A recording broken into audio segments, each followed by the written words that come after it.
While living on the farm north of Dakota was exciting times for me. I did a lot of playing by myself because there wasn't, other than with Peggy, there wasn't anybody else around. And then one day, Dad brought home this colt. It was a little buckskin mare colt, and we were all excited. He wasn't big as she wasn't big enough to be ridden yet, but she was real tame, and we could, like hook a rope around her and lead her around and everything. And then when she got big enough, my dad led her out into the middle of a plowed field and was going to break her. In case she bucked him off, he would land on, fairly soft dirt. But when he got up on her back, she didn't buck once. She just started running.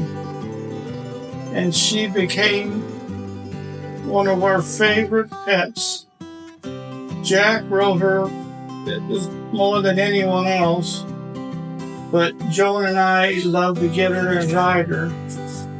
And she became a treasured part of our animal family.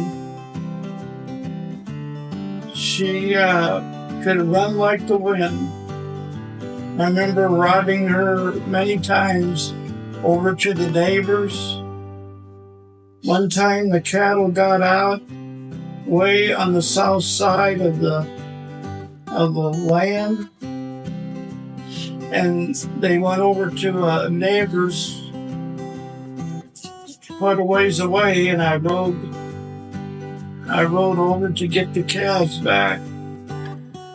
It was an exciting time. Jack rode her, like I said, more than anybody, and in the wintertime, he would ride her out into the sloughs and little lakes in our pasture where he had set traps to catch mink and muskrat. And he would ride Carmel right out there. Sometimes she would break through the ice, but it wasn't real deep. I was always worried that she would get hurt, but she never did. One time Jack come home all excited.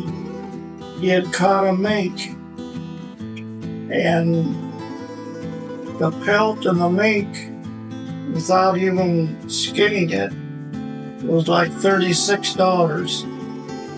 So back then, that was a lot of money.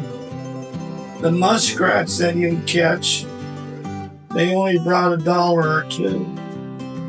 But it was good extra money in the wintertime. We kept Carmel all the time we were on Wallace, and then she went to the neighbors. And I was real sad. A few years later, we came up to visit, and the neighbor had made a big plow horse out of it.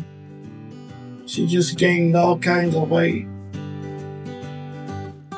But we loved Carmel.